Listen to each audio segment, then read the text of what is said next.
चलिए सोसाइटी में हम एक कदम और आगे बढ़ते हैं।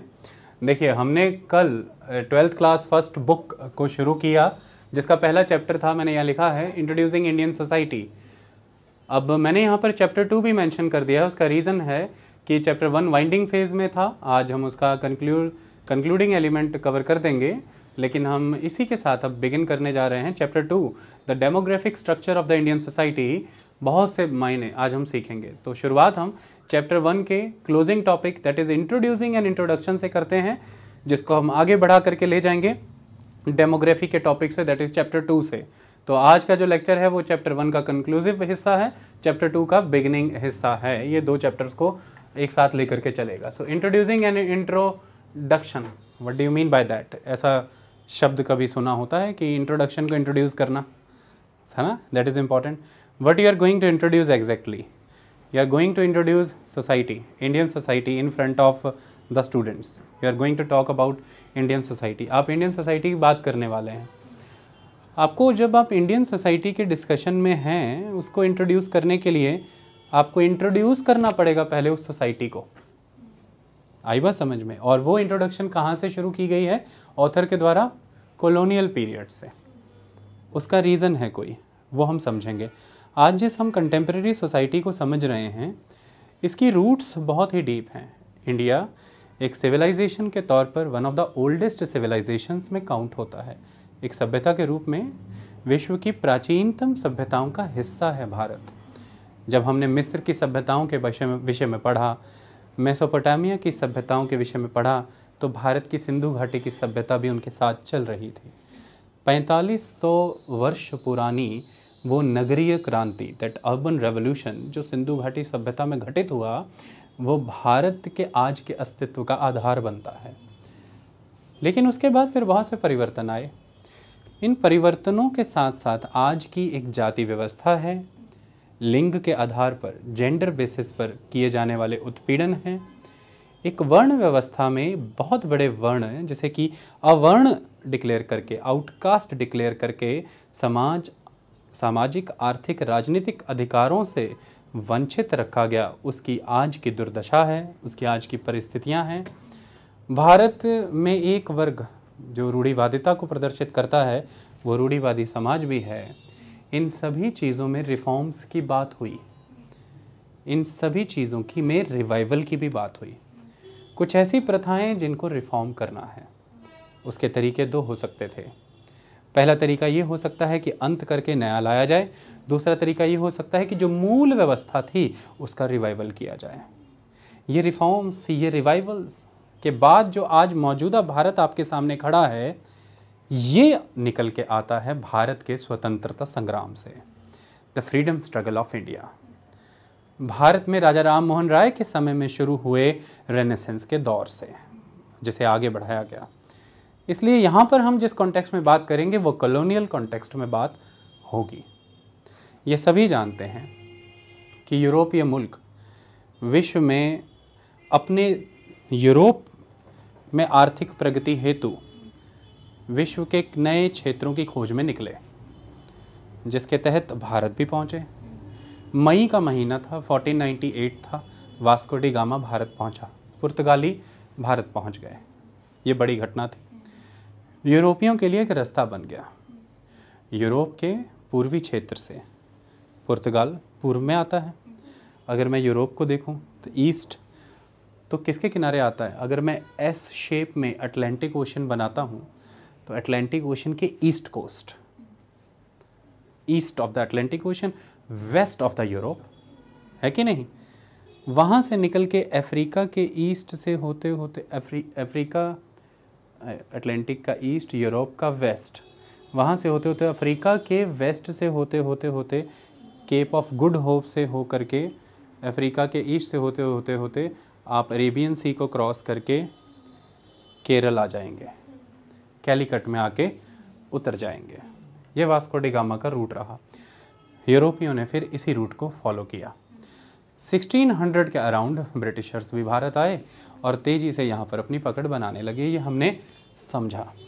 इस दौर को कॉलोनियल पीरियड इसलिए कहा जाता है क्योंकि उस समय भारत, अमेरिका और विश्व के कई और मुल्क, आइलैंड्स ब्रिटेन की जो मेन किंगडम है उसकी कॉलोनी थे, यानी कि हम एक कॉलोनी थे। जब कॉलोनी के रूप में हमारा विकास किया गया अंग्रेज़ों के द्वारा, तो ये कॉलोनियल सिस्टम है। वो कॉलोनियल रूलर थे, हम कॉलोनियल सब्जेक्ट हो गए उनके, और ये दौर कॉलोनियलिज्म का हुआ। कॉलोनियलिज्म के बहुत से अपने फीचर्स भी हैं, आज हमें उस पर चर्चा नहीं करनी। बट कॉलोनियलिज्म के इस दौर में भारत में बहुत सी चीज़ें हुई। देखिए, अब तक भारत में क्या होता था, भारत के अंदर बहुत डाइवर्सिटी थी। डाइवर्सिटी कई तरह की, अलग अलग रीजन्स थे भारत के। अगर आप फिज़िकल फीचर्स को ऑब्ज़र्व करेंगे, फिजियोग्राफिक डिवीज़न की बात करेंगे, बहुत सी डिवीजन्स हैं। यहाँ पे प्लेन्स भी हैं, यहाँ पे माउंटेन्स भी हैं, यहाँ पे प्लेचूज़ भी हैं, यहाँ पर कोस्ट भी हैं, आइलैंड्स भी हैं। और अगर आप प्लेचूज़ की बात करें तो अकेले पेनिनसुलर प्लेचू की ही बात करें अगर हम, उसमें ही आपको बहुत सारी रिजेस यानी कि हिल्स और रिवर वैलीज़ मिलेंगी। एक नदी के उस पार एक किंगडम, एक पहाड़ी के उस पार एक किंगडम, मैदानी क्षेत्र में नदी बदलने के बाद एक किंगडम, मल्टीपल किंगडम्स यहाँ पर एग्जिस्ट करती थी। उसके ऊपर एक बड़ी ताकत थी जो कि मुग़लों की थी, जो शासन कर रही थी, लेकिन उसके होते हुए भी क्षेत्रवाद बहुत महत्वपूर्ण था।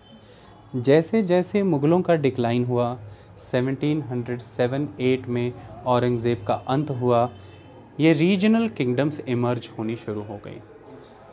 बड़े स्तर पर भारत में रीजनलिज्म हुआ, रीजनल किंगडम्स डोमिनेंट हुई। अवध के अपने नवाब हुए, बंगाल के अपने नवाब हुए, हैदराबाद के निज़ाम हुए, मैसूर में आपको पता है टीपू सुल्तान हुए, पंजाब के क्षेत्र में आगे जा कर के आप देखेंगे महाराजा रणजीत सिंह होंगे। तो सब अपना अपना क्षेत्र, और वेस्ट में मराठास, त्रावणकोर के अपने नवाब हुआ करते थे। तो इस तरह से दीवान हुआ करते थे, इस तरह से भारत एक रीजनल डिवीज़न में बढ़ गया बड़े स्तर पर।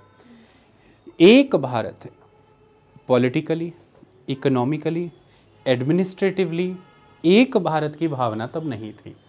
यही कारण था कि अंग्रेज़ जब बारी बारी से इन रीजनल किंगडम्स के साथ फाइट कर रहे थे, तो बाकी की किंगडम्स ये नहीं समझ पाती थी कि अगर यह किंगडम हार जाती है, भारत का यह क्षेत्र हार जाता है, तो ये हार भारत की होगी। आज आप देखिए, मान लीजिए कि कोई भी विदेशी मुल्क भारत पर आक्रमण करता है, वो किन्हीं भी क्षेत्र पर आक्रमण करे, चाहे वो दक्षिण में केरल के क्षेत्र पर करे, या फिर उत्तर पूर्व में नॉर्थ ईस्ट में अरुणाचल पे करे, या फिर उत्तर पश्चिम में वो जम्मू कश्मीर के क्षेत्र में करे, ये समस्त भारत की पराजय होगी। समस्त भारत की सेना, सरकार और भारत के सभी जन उसका रक्षा, उसका बचाव करेंगे। लेकिन एक समय में ऐसा नहीं था, क्योंकि आज एक यूनिफाइड इंडिया है। आज पॉलिटिकली, आज एडमिनिस्ट्रेटिवली, इकोनॉमिकली हम एक भारत हैं। ऐसी भावना एक समय में नहीं हुआ करती थी। सबके अपने राजघराने थे, उस तरह से सबकी अपनी प्रशासनिक व्यवस्था थी, सबकी अपनी राजनीति, सबकी अपनी अर्थव्यवस्था, अपने अपने सिक्के हुआ करते थे, अपने अपने व्यापार के ढंग हुआ करते थे, सब अपनी मोहरें छापा करते थे, और उस तरह से संबंध चलते थे। इसका नमूना आप यहाँ से देख सकते हैं कि जब भारत आज़ाद हो भी रहा था, और उस समय में भी आप देख सकते हैं लगभग 600 से ऊपर रियासतें भारत में थीं, जिनमें से कुछ पाकिस्तान में गईं, बाकी भारत में बची रह गईं, जिनको ही यूनिफाई किया सरदार वल्लभ भाई पटेल ने, जिसके लिए उन्हें लौह पुरुष, द आयरन मैन कहा जाता है। भारत के सभी राज्यों को एकत्रित करने का काम उन पर था, इसलिए उनका स्टैच्यू ऑफ यूनिटी बनाया गया है, क्योंकि पॉलिटिकल इंटीग्रिटी इंडिया को प्रोवाइड उन्होंने की सभी राज्यों को जोड़ करके। अब मेन एस्पेक्ट यहाँ पर है कि इतनी सारी रियासतें, ऐसे में जब भारत विदेशी आ गए, जब ब्रिटिशर्स के द्वारा इन क्षेत्रों पर कब्जा किया जाना शुरू हुआ, भारतीय एकजुट होकर के उनके विरुद्ध लड़ नहीं पाए। लेकिन समय बीता, ब्रिटिशर्स ने इंडिया को इकोनॉमिकली एक्सप्लॉइट करने के लिए यहाँ पर बहुत सारे तंत्र बिछाए। आप किसी क्षेत्र को इकोनॉमिकली लंबे समय तक एक्सप्लॉइट नहीं कर सकते जब तक आप उसे पॉलिटिकली कंट्रोल ना करें। यानी कि आप एक देश का लाभ इकोनॉमी में इस तरह से तो ले सकते हैं कि उस देश की जो ट्रेडिंग पॉलिसीज़ हैं वो आपके बेनिफिट में हों, लेकिन जब आपके एम्बिशंस बढ़ जाते हैं तो आप ये चाहते हैं कि यहाँ पर डेवलप होने वाला सारा रेवेन्यू भी, जनरेट होने वाला रेवेन्यू भी हमें ही मिले। हम यहाँ के शासक क्यों नहीं बन जाते? अगर हम इस क्षेत्र को कंट्रोल कर लेंगे तो यहाँ का लैंड, यहाँ के ह्यूमन और यहाँ की मार्केट को, यहाँ के रिसोर्सेज को हम अपने लिए बेटर वे में यूज़ कर सकते हैं। इसके लिए उन्होंने इंडिया को पॉलिटिकली कंट्रोल करना शुरू किया।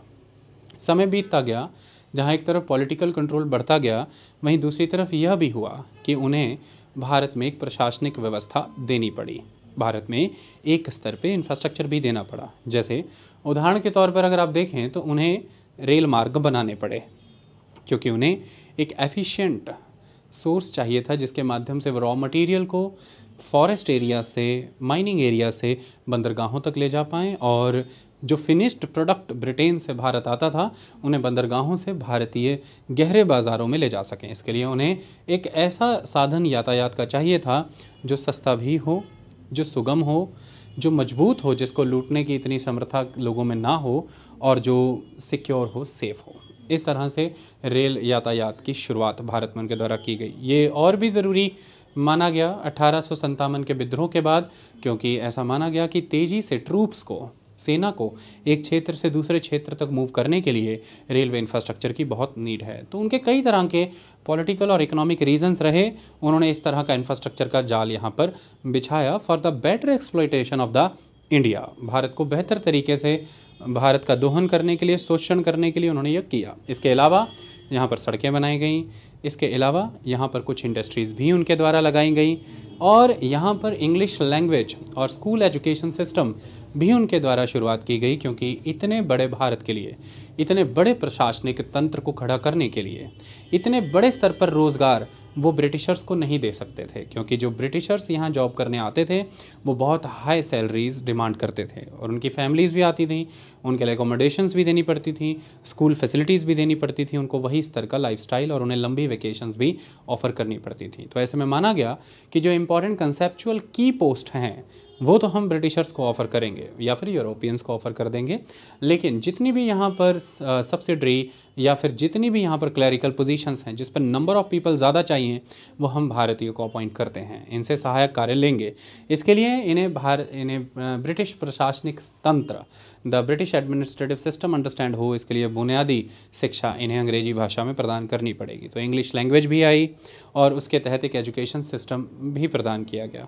एजुकेशन सिस्टम एक तरीका होता है कि आप एक समाज को आगे की पीढ़ियों में कैसे परिवर्तित कर देना चाहते हैं, उन्हें किन के प्रति स्वामी भक्त बनाना चाहते हैं, आप उन्हें किस सिस्टम के प्रति लॉयल बनाना चाहते हैं, और किस किंग को, किस किंगडम को वो ओबे करें, ऐसा उन्हें आप तैयार करना चाहते हैं। तो एजुकेशन सिस्टम इसका एक आधार होता है। It is the good institution for the socialisation and it is the good system to nurture the culture. तो एजुकेशन पे ये भी एक कारण था कि फोकस किया गया। ये सारी चीज़ें अंग्रेज़ों के द्वारा भारत में की गई। अब हुआ क्या, पूरे भारत भर में अंग्रेज़ों ने जब अपना शासन स्थापित किया, बंगाल प्रेसिडेंसी, बॉम्बे प्रेसिडेंसी और मद्रास प्रेसिडेंसी, इनके तहत ऑलमोस्ट बहुत बड़ा क्षेत्र भारत का आ गया। तो यहाँ पर एक जैसा जुडिशियल सिस्टम नॉर्थ से साउथ, वेस्ट से ईस्ट अब तक ऐसा नहीं था। सभी राज्यों का अपना अपना दंड विधान हुआ करता था, और वो अपने मुताबिक ही जुडिशियल सिस्टम एडमिनिस्टर करते थे। जस्टिस एडमिनिस्टर करने का तरीका सबका अपना हुआ करता था, लेकिन इसमें परिवर्तन आया। पूरे देश भर में ऑलमोस्ट एक जैसा जुडिशियल सिस्टम, पूरे देश भर में ऑलमोस्ट एक जैसा सिविल सर्विसेज का सिस्टम, एडमिनिस्ट्रेटिव सिस्टम, पूरे देश भर में एक जैसा डिफेंस मैकेनिज़्म, आर्मी सिस्टम, इस तरह की पूरे देश भर में एक जैसे वेट्स एंड मेजरमेंट्स, एक जैसी पॉलिसीज़, एक जैसा पोस्ट की हियरार्की, एक जैसा system of education of school. ये जो एक जैसे सिस्टम अलग अलग क्षेत्रों में पॉलिटी, इकोनॉमी, एडमिनिस्ट्रेशन में लागू किए, इसने भारत के दूर दराज के क्षेत्रों में रहने वाले लोगों को आपस में एक जैसा होने का भाव दिया। यानी कि आप अगर गुजरात के क्षेत्र में रहते हैं और आपको कोई लिटिगेशन लगाना है, आपको किसी मसले का निपटारा करना है, तो आप हैरान थे जब आप अपने ही काउंटर पार्ट से कोलकाता में मिलते हैं और वो भी कहता है कि मैं भी इस लिटिगेशन के प्रोसेस के थ्रू जा रहा हूँ। आप बहुत डिस्टेंस पे हैं, लेकिन आप दोनों की प्रक्रिया सेम है। आप में ये भावनाएं आने लगी कि आप एक ही देश के वासी हैं। ठीक इसी तरह से इन भावनाओं को आगे बढ़ाने का काम रेलवे ने भी किया। जहां रेलवे ने अंग्रेज़ों की सहायता की भारत का बेहतर दोहन करने में, एक्सप्लॉयटेशन करने में, वहीं रेलवे ने भारतीयों को एक दूसरे के साथ जोड़ा भी। आज के पहले इतने लंबे यातायात के साधन कहाँ थे? आप बैलगाड़ियों पे कितना जा सकते थे? आप कारवाओं के साथ जुड़ करके कितना ही घूम सकते थे? नदियों के माध्यम से आप कहाँ उत्तर से दक्षिण की यात्राएं कर सकते थे? ऋषियों ने, मुनियों ने, गुरुओं ने लंबी लंबी यात्राएं की हैं, लेकिन आपने कभी देखा नहीं उनका जीवन बीत जाता था इसमें, एक लंबा जीवन बीत जाता था। ऐसा तो नहीं होता था कि आप यहाँ से उड़ीसा गए और कल को वापस आ गए। ये तो आज की डेट में होता है, लेकिन आज आपको ये पता है। तो इन कम्युनिकेशन के नेटवर्क्स जब एक्सपैंड होते हैं, हम बेटर कम्युनिकेट करते हैं। रेलवे एक बहुत ही बेस्ट कम्युनिकेशन नेटवर्क हुआ इंडियंस के लिए। एक ही गाड़ी के डिब्बे के अंदर कई धर्म, जाति, प्रथा, संप्रदाय के लोग जब बैठे हैं, उनमें जब बातचीत हो रही है, वो एक दूसरे को देख समझ पा रहे हैं, तो वो अपनी जड़ों को तलाश पा रहे हैं कि कहीं ना कहीं हम सब कॉमन हैं, क्योंकि हम सब की सफरिंग का रीज़न एक कॉमन पर्सन है, वो है the foreigner, that is the Britishers. कहीं ना कहीं हम सब की जो एस्पिरेशन है फ्यूचर को लेकर के, वो भी कॉमन है कि हम आज़ाद होना चाहते हैं। कहीं ना कहीं हम सबको जो एक्सप्लॉइट कर रहा है वो शक्ति भी एक कॉमन शक्ति है। हम सब जिस एडमिनिस्ट्रेशन के अंदर हैं वो एक कॉमन चीज़ है। धीरे धीरे ऐसे कई कारण बने और भारत में, भारतीयों में एक भावना उत्पन्न हुई कि हम सब एक हैं। ये जो यूनिफिकेशन इंडिया का हुआ है एक्सीडेंटली ब्रिटिशर्स के अंडर, ये एक बड़ा कारण बना भारत में स्वतंत्रता संग्राम का। That was important thing. उसी का जिक्र यहाँ पर किया गया है। तो कॉलोनियलिज्म ने एक यूनिफाइड फोर्स की तरह काम किया। उसने भारतीय लोगों को यूनिफाई किया एक कॉज के लिए, और वो कॉज था फ्रीडम, जिसके लिए स्ट्रगल करना ज़रूरी था। केवल इतना ही नहीं कि इकोनॉमिक, पॉलिटिकल और एडमिनिस्ट्रेटिव सिस्टम यूनिफाइड होने की वजह से लोग यूनिफाइड हुए, बहुत सी चीज़ें परिवर्तित भी हुई। अंग्रेज़ों के द्वारा वेस्टर्न एजुकेशन सिस्टम और इंग्लिश लैंग्वेज को प्रमोट करने की वजह से एक नया क्लास एग्जिस्टेंस में आया, that is the middle class residing in the urban areas. It is the urban middle class. ये अर्बन मिडिल क्लास एजुकेटेड था क्योंकि इसने इंग्लिश लैंग्वेज सीखी। ये तकरीबन उस समय अंग्रेज़ों के समय में जो धंधा पनप रहा था, that is the barristry, the law, क्योंकि वो एक ट्रेडिंग कंपनी के रूप में आए थे और वो सब कुछ मैनुअल्स के हिसाब से, रूल एंड रेगुलेशन से करते थे, और ऐसे में कॉन्ट्रैक्ट्स ब्रेच होते थे, नहीं होते थे। उसके लिए आपको स्ट्रांगली एक सिस्टम ऑफ जस्टिस चाहिए। तो फिर लॉयर, बैरिस्ट्री एक सबसे हॉट प्रोफेशन था उस समय में। तो तकरीबन हमारे जितने स्वतंत्रता सेनानी हैं भी ये प्रोफेशन में लॉयर ही हुआ करते थे। तो उसका एक अवसर ये था कि अगर आप यहाँ पर एजुकेट हो रहे हैं तो आगे की पढ़ाई आप लंदन करते थे। तो जब ये लोग हमारे लंदन जाने लगे, वहाँ पर जब इन्होंने देखा कि भाई हमारा इंडिया में और हमारा ब्रिटेन में रूलर सेम है, the crown, the British king और द क्वीन, बट हम जब ब्रिटेन में हैं, हमें जो फ्रीडम है, जो सिविल राइट्स हैं, वो टोटली डिफरेंट हैं। लेकिन हम जब अभी इंडिया जाते हैं तो हमें कोई सिविल राइट्स नहीं है, कोई प्रेस को फ्रीडम नहीं है, हमें बोलने की, हमारी अभिव्यक्ति की स्वतंत्रता नहीं है, फ्रीडम ऑफ स्पीच नहीं है, हमें लिखने की, डेमोन्स्ट्रेट करने की, प्रोटेस्ट करने की आज़ादी नहीं, हमें सरकार के कानून बनाने, नियम बनाने में अपनी आवाज़ रखने की आज़ादी नहीं, हमें सरकार चुनने की आज़ादी नहीं, हमें वोटिंग के कोई अधिकार नहीं, हमारी किसी तरह से कोई से नहीं है, जबकि हम प्रजा तो उसी प्रशासन की हैं, उसी शासन की हैं, उसी शासक की हैं जो ब्रिटेन में भी है। तो ऐसा क्यों, हमें यह अधिकार क्यों नहीं? उन्होंने भारत आकर के धीरे धीरे ऐसी आवाज़ें उठानी शुरू की। ये जो इमर्जिंग मिडिल क्लास है, इंग्लिश एजुकेटेड होने की वजह से ये बाकी भारतीयों से अलग था। इसकी टेस्ट एंड प्रेफरेंसेस लगभग ब्रिटिशर्स जैसी थी, लेकिन वो टेस्ट और प्रेफरेंसेस होते हुए भी इनके कंसर्न्स ऑलवेज इंडियन थे, इनका कॉन्टेक्स्ट ऑलवेज इंडियन था। इनकी यही विलक्षण गुण, इनके यही डिस्टिंक्ट एलिमेंट्स इन्हें एक डिफरेंट क्लास बनाते थे। इसी नाम पर इन्हें एलीट क्लास कहा गया। एलीट क्लास इन्हें पैसों के आधार पर नहीं कहा गया है, ये वो वाले एलिटिस्ट नहीं हैं। They are elite due to their language, due to their taste and preferences. They are elite due to their distinct way of life, their living standard, and they are elite due to their distinct way of protest and demonstrations. So they are elite in many sense. So that was the elite middle classes, the urban elite middle classes, the emerging middle classes, English educated middle classes. Many names are there. आप उन्हें कई नामों से पुकार सकते हैं। ये classes बहुत महत्वपूर्ण हुई। इन्होंने प्रश्न करने यहाँ पर शुरू किए। इन्होंने अंग्रेजी प्रशासन से अपनी अभिव्यक्ति, अपनी स्वतंत्रता मांगने के लिए धीरे धीरे चिट्ठियाँ लिखनी शुरू की, पिटीशंस लगाई, प्लीज़ लगाई, रिक्वेस्ट की। इन्होंने हल्के फुल्के प्रोटेस्ट किए। इन्होंने पार्टिसिपेटिव डेमोक्रेसी के नाम पर, रिप्रेजेंटेटिव डेमोक्रेसी के नाम पर अंग्रेज़ों की डिसीजन मेकिंग काउंसिल्स, अथॉरिटीज़ में अपने लिए जगह मांगनी शुरू की और धीरे धीरे इनकी एंट्री होनी शुरू हुई। तो ये अर्बन एरियाज़ रिप्रेजेंटेटिव बने इंडिया के स्तर पर, इंडिया की फ्रीडम स्ट्रगल को जागरूक करने, आगे बढ़ाने। इसके साथ साथ परिवर्तन ये भी थे कि इस इंग्लिश लैंग्वेज की मदद से जब भारत में अंग्रेज आए तो उनका ये, ऑब्वियसली मैं आप पर शासन करना चाहता हूँ, ज़रूरी है कि मैं आपको जानूँ, मुझे आपको पहचानना होगा।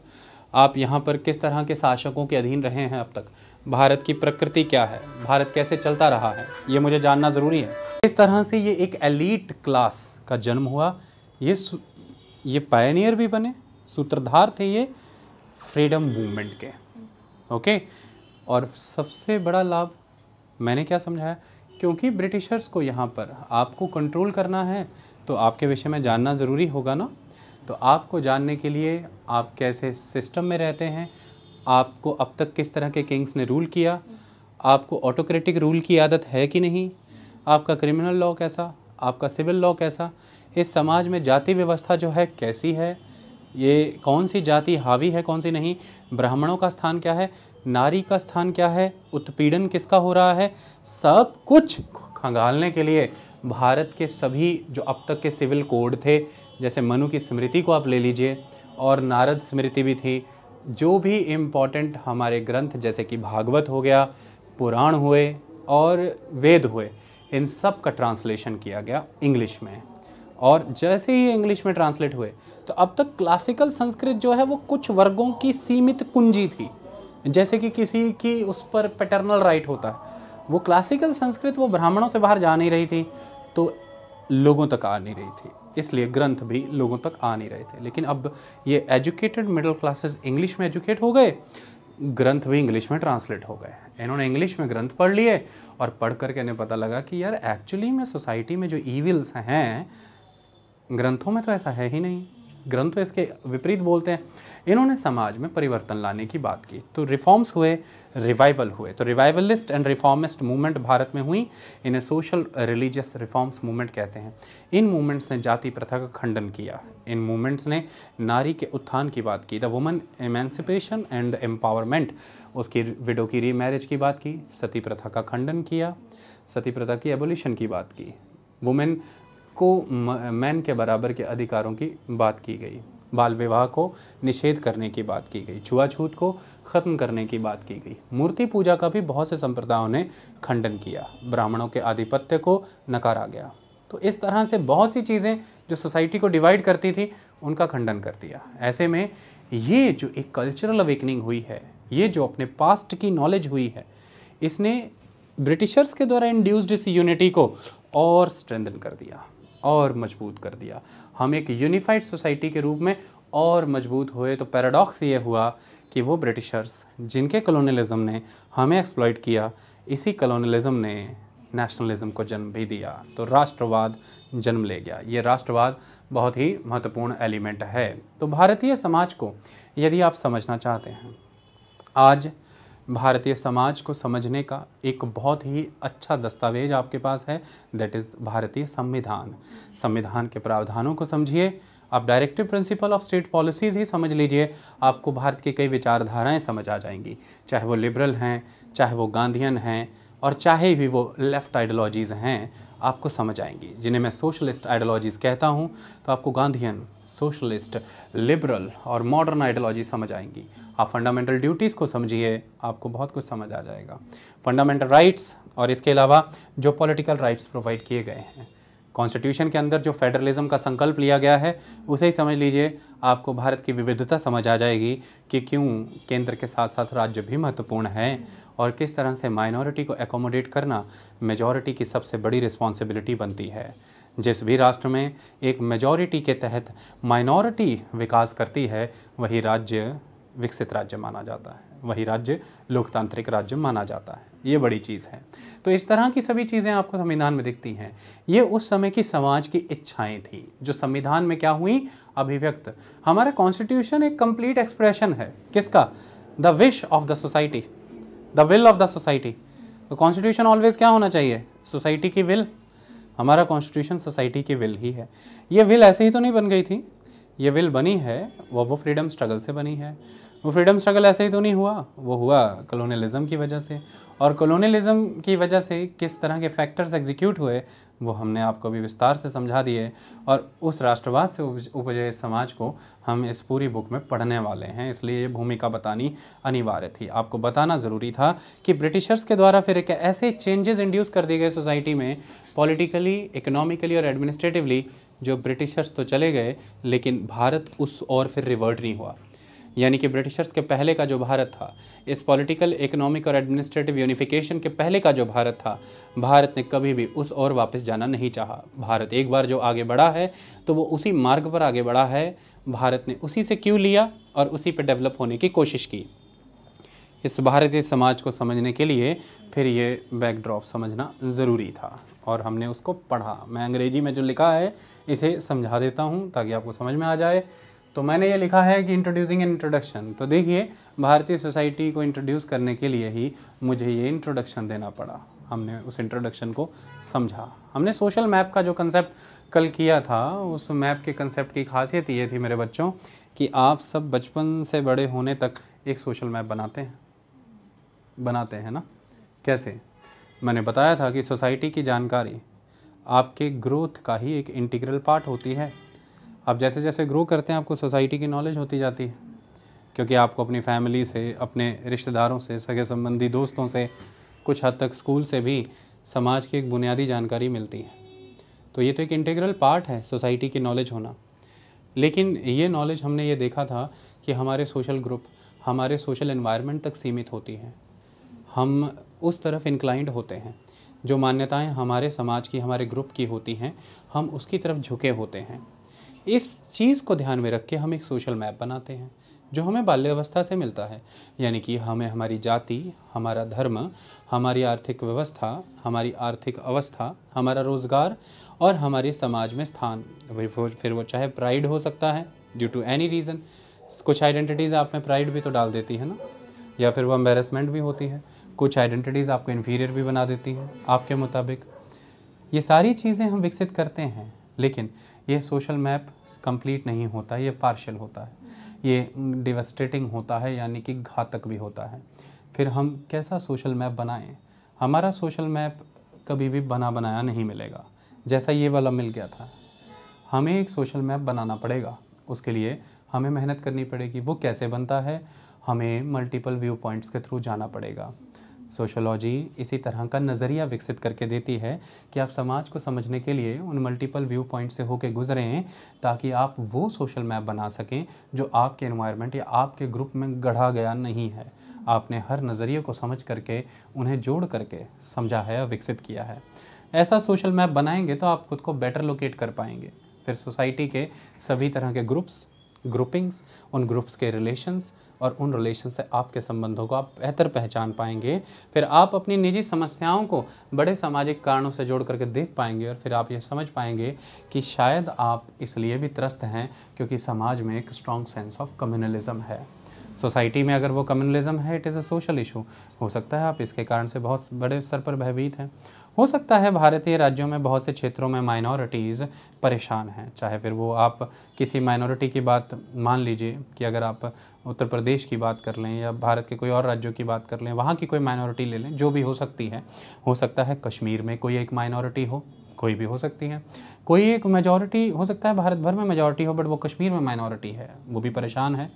जैसे कि अमूमन कश्मीरी पंडितों का मुद्दा उठाया जाता है। और कोई हो सकता है कि मेजॉरिटी है कश्मीर में लेकिन अन्य राज्यों में वो माइनॉरिटी है, जैसे कि मुस्लिम्स का मुद्दा उत्तर प्रदेश और गुजरात में उठाया जाता है। कुल मिलाकर के अगर हम इन माइनॉरिटीज़ की बात करें, मैं सभी माइनॉरिटीज़ की बात कर रहा हूँ, all are somewhere minorities when we are talking in context of different state and national level. So अगर हम इनकी बात करें तो समस्याओं का कारण एक भय क्यों है, एक वैमनस्य, एक डर, राष्ट्र के स्तर पर है। एक कम्युनलिज्म का सेंस है सोसाइटी में, इसलिए आपके अंदर भी एक भय है।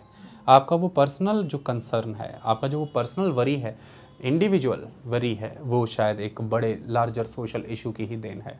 आप इससे खुद को बेहतर जोड़ पाते हैं। विचारक आपके निजी समस्या को दूर तो करने नहीं आएंगे। मैं आपसे एक बात पूछता हूँ मनसीरत, आप मुझे दिल से बताएं कि क्या एक ऑफिसर या फिर एक प्रधानमंत्री या मुख्यमंत्री क्या इस तरह के होने चाहिए कि आपके घर घर आकर के एक एक आदमी से बैठ करके बात कर रहे हैं? आपको लगता है 20 साल तो उन्हें इसी प्रक्रिया में लग जाएंगे, फिर हम 5-5 साल पे चुनाव कैसे कराएंगे? फिर 20 साल ऐसा लगने के बाद भी वो लंबा समय ले लेंगे नीतियाँ बनाने में, और एक एक के लिए कैसे बनाएंगे? Not possible. तो आपके इंडिविजुअल कंसर्न्स, इंडिविजुअल वरीज़ और प्रॉब्लम्स को सॉल्व करना समस्या है। लेकिन मैंने अभी क्या बताया, ये हो सकता है। हमें एक वर्ग की आवश्यकता है। वो कौन सा वर्ग है? जो सोसाइटी को उस नज़रिए से देख सकें। किस नज़रिए से? कि इंडिविजुअल की वरीज़ और कंसर्न्स सोशल इश्यूज से जुड़े हैं।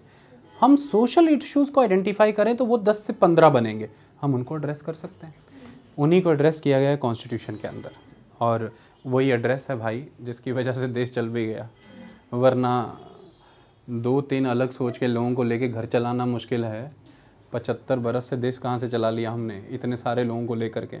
आप विचार करके देखिए कि लार्ज सोशल इश्यूज़ का असेसमेंट उन लोगों ने किस स्तर पे जाके किया होगा, और फिर हम ये दावा करते हैं कि भाई जिन्होंने कॉन्स्टिट्यूंट असेंबली बनाई वो कुछ भी नहीं, मुट्ठी भर वकील थे और कांग्रेस का डोमिनेंस था। बेटा डोमिनेंस चाहे कांग्रेस का रहा हो या वकीलों का, मुद्दा ये था कि तुम्हारी आत्मा में घुस के देखा था उन्होंने। एक एक आदमी के बीच रहे थे, और वो कोई एक समय कालखंड में होने वाले लोग नहीं थे। लंबे स्वतंत्रता संग्राम के अभियान से उत्पन्न हुई आवाज़ें थीं, जिसके तहत वो जो आपकी समस्याएं उन्होंने देखी, उनको लार्जर सोशल इशू से जोड़ करके संविधान में घुसेड़ा है। इसकी वजह से आप बचे हैं, वरना देश 2 दिन ना चल पाता। विश्व भर में द्वितीय विश्व युद्ध के बाद, सेकेंड वर्ल्ड वॉर के बाद बेअंत राष्ट्र जो हैं वो आज़ाद हुए, सरकारें भी बनी, संविधान भी बने, चुनाव भी हुए, सभी की सभी ध्वंस हो गई। भारत आज भी खड़ा है, यहाँ पर एक बार भी तख्ता पलट नहीं किया गया है सेना के द्वारा, और संविधान अमेंडमेंट की प्रक्रिया के माध्यम से निरंतर बना हुआ है और आगे भी बना रहेगा। ये बड़ी चीज़ थी। अब मैं आपको अंग्रेजी में पढ़ के बता देता हूँ जो मैं कहना चाहता हूँ। बाहर से कुछ आवाज़ें आ रही थी, कोई लोग गेट खटखटा रहे थे क्या? ऐसा लगा? चलते रहने तो देख लेते हैं, इतना भी क्या है, नहीं दूर हैं कुछ लोग। In the colonial period that specifically Indian consciousness took shape. Colonial rule unified all of India for the first time and brought in the forces of modernization and capitalist economic change. Emerging middle classes began, with the aid of Western style education, to challenge colonialism on its own ground. Colonialism and Western education also gave the impetus for the rediscovery of tradition. Colonialism created new classes and communities. The urban middle classes were the main carriers of nationalism. ये हमने लिखा. Now we have to discuss about the demography. We are going into the next chapter that is important. Look, when you will study about demography, what you will understand. आप economy में भी पढ़ते हैं, आप geography में भी पढ़ते हैं। ज्योग्राफी में आप इसे ह्यूमन ज्योग्राफी में पढ़ते हैं, कुछ लोग इसे पॉपुलेशन ज्योग्राफी में कहेंगे, इकोनॉमिक ज्योग्राफी में भी पढ़ लेते हैं पढ़ने वाले। आज हम सोसाइटी में पढ़ने जा रहे हैं। चैप्टर का नाम ध्यान से देखिए पार्शियली कोई चीज़ जब देखते हैं तो वही गुनाह होता है जो कल होने वाला था ना, हमने कहा था ना partial knowledge is not good. तो आप नाम देखेंगे डेमोग्राफी और आप कहेंगे लैंग्वेज, डेमोग्राफी तो पता ही हमें। No, it is not like that. ये देखिए चैप्टर का नाम क्या है, the demographic structure of the Indian society. Now we are not going to read the data, the figures about किस राज्य में कितनी जनसंख्या, किस में कितने मुस्लिम, किस में कितने हिंदू, एजुकेशन लिटरेसी क्या, ये नहीं पढ़ने जा रहे हैं हम। इंडियन सोसाइटी के कॉन्टेक्स्ट में डेमोग्राफिक स्ट्रक्चर को ऑब्जर्व करेंगे, यानी कि there are 2 type of demographic studies. First is the formal demographic studies, it is the quantitative approach. The quantitative approach where you have data, जहाँ आपके पास बहुत सारा डाटा है, बहुत खूबसूरत मैथमेटिकल कैलकुलेशंस हैं जिनकी मदद से आप सारे आंकड़ों को पढ़ते हैं और फिर कंक्लूजन्स निकाल लेते हैं कि भाई ये फलाने राज्य में ये है और वो है। इतने मर्द हैं, इतनी औरतें हैं, चाइल्ड सेक्स रेशो इतनी है, इतनी शिक्षा है। ये तो हुई हमारी फॉर्मल डेमोग्राफिक अप्रोच, लेकिन इससे विपरीत है social demographic approach. That is the second aspect.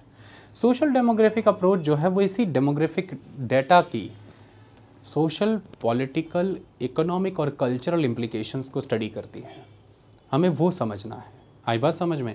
That's why this is the chapter of the subject society. That's why we are going to read this, so it is important. इसको इस approach के साथ समझिएगा कृपया करके। The demography शब्द देखिए, ये एक ग्रीक भाषा का शब्द है पलक। ओके, क्या बताता होगा? इधर देखिए।